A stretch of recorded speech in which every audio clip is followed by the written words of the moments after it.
Okay, हमारा topic है increasing and decreasing function. तो जो मेंस 27 के लिए मैं इस वक्त यानी कि यहाँ पे एक सिंपल प्रॉब्लम लेके चल रहा हूँ, मगर इसमें टफनेस है। एफ एक्स इक्वल्स तो आपके पास क्या लिखा है 3x। हमेशा स्टूडेंट को इंक्रीजिंग डिक्रीजिंग सीखने से पहले ये श्योर कर ले कि जो इंटरवल आपको दे रखा है वो यानी कि x के लिए होता है, और किसी भी फंक्शन को इंक्रीजिंग या डिक्रीजिंग जो डिसाइड करना है वो यानी कि x के लिए ही डिसाइड करना है। इंटरवल x की वैल्यू के लिए होगा जो यहाँ पे दे रखा है। पर यहाँ पे आपके पास क्या आ रहा है 3x आ रहा है, तो आपको x और 3x में कंफ्यूजन नहीं होना चाहिए। अब कैसे आप सबसे पहले x को पॉपिंग कर लिया, इसका फर्स्ट डेरिवेटिव किया, sin 3x का यानी cos 3x हो जाएगा, 3x का चैन रूल से 3 लिख दिया। मगर आपका x इसी इंटरवल में है, जो कुछ भी डिस्कशन है वो ये फंक्शन आपका f(x) लिखा है या कोई फंक्शन 3x नहीं लिखा हुआ है, f(x) लिखा है, तो मुझे x की वैल्यू के लिए डिस्कशन करना है। सबसे पहले आप इन प्रॉब्लम को करने के लिए इंटरवल को डिसाइड करने के लिए जो भी आपकी फर्स्ट डेरिवेटिव आ रही है उसे चुपचाप 0 के बराबर पुट करें। अब जैसे आपने यानी कि फर्स्ट डेरिवेटिव को 0 के बराबर पुट किया तो 3 0 नहीं होगा, cos 3x 0 हो जाएगा। अब आपको ये सोचना है कि आपका cos 3x कौन से ये जो एंगल है वो कौन से एंगल के लिए cos की वैल्यू 0 देगा। तो आपको पता है कि cos थीटा 2n+1 π/2 के लिए हमेशा 0 होता है। This means π/2, 3π/2, 5π/2, 7π/2 etc। तो हमें पता है कि अगर cos का एंगल π/2 है, 3π/2 है, 5π/2 है, उन वैल्यू के लिए ही यानी कि cos 0 होता है। Means my angle should be this और दिस।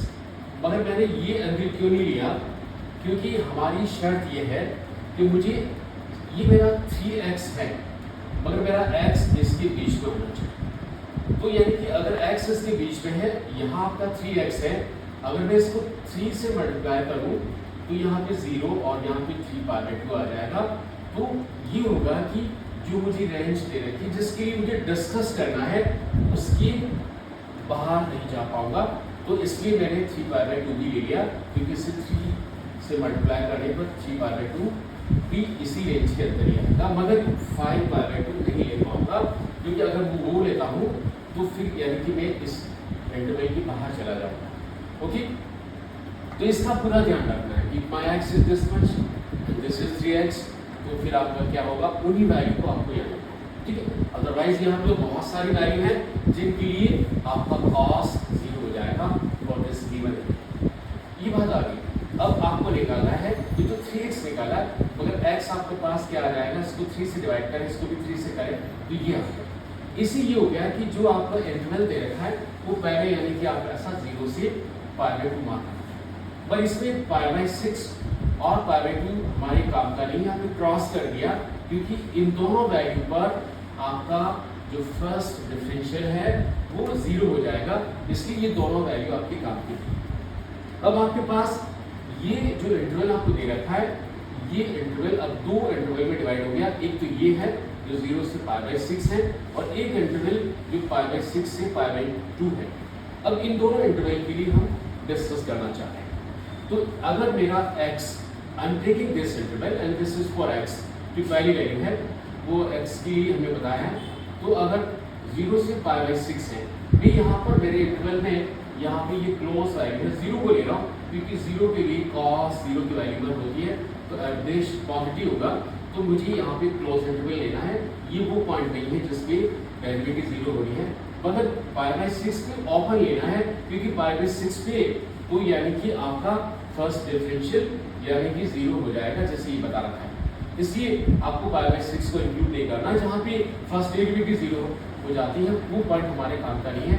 तो अगर आप ये लेके चलते हैं, तो अगर x आपका 0 से π/6 के बीच में है, ये इंक्लूडेड है या एक्सक्लूडेड है, तो इस वैल्यू के लिए आपकी जो फर्स्ट डेरिवेटिव है वो हमेशा यानी कि पॉजिटिव आएगी, क्योंकि अगर आपका इंटरवल ये है तो 3x की वैल्यू जो है वो आपको यानी कि अगर मैं इसको 3 से मल्टीप्लाई करूँ, अगर इसको 3 से मल्टीप्लाई करूँ तो यहाँ पे 0 और यहाँ पे π/2 हो जाएगा। और 0 से π/2 का मतलब आपको पता है कि जो फर्स्ट क्वाड्रेंट होता है उसमें हमेशा ऑल पॉजिटिव होते हैं, इसलिए 0 से π/2 के लिए आपका ये जो वैल्यू है वो डेफिनेटली पॉजिटिव आएगी। तो एवरेज यानी x आपका 0 हो जाएगा। Because my x is in between this much, तो अगर मैं इसको 3 से मल्टीप्लाई करूँ, क्योंकि मुझे यहाँ पे 3 पुट करना है, तो ये 0 और ये π/2 हो जाएगा। मगर 0 से π/2 के लिए एक my angle is in between 0 to π/2, तो उसके लिए कॉस हमेशा फर्स्ट क्वाड्रेंट में आएगा और ऑलवेज पॉजिटिव होगा, इसलिए average x two greater than 0 के लिए। अब हम देखना चाह रहे हैं द नेक्स्ट इंटरवल, तो ये वैल्यू काम की नहीं है और ये भी नहीं है, क्योंकि इन दोनों वैल्यू के लिए चाहे मैं यानी कि ये वैल्यू पुट करूँ यहाँ पर x की जगह, और चाहे मैं ये वैल्यू पुट करूँ उसमें यानी कि cos की वैल्यू 0 हो जाती है।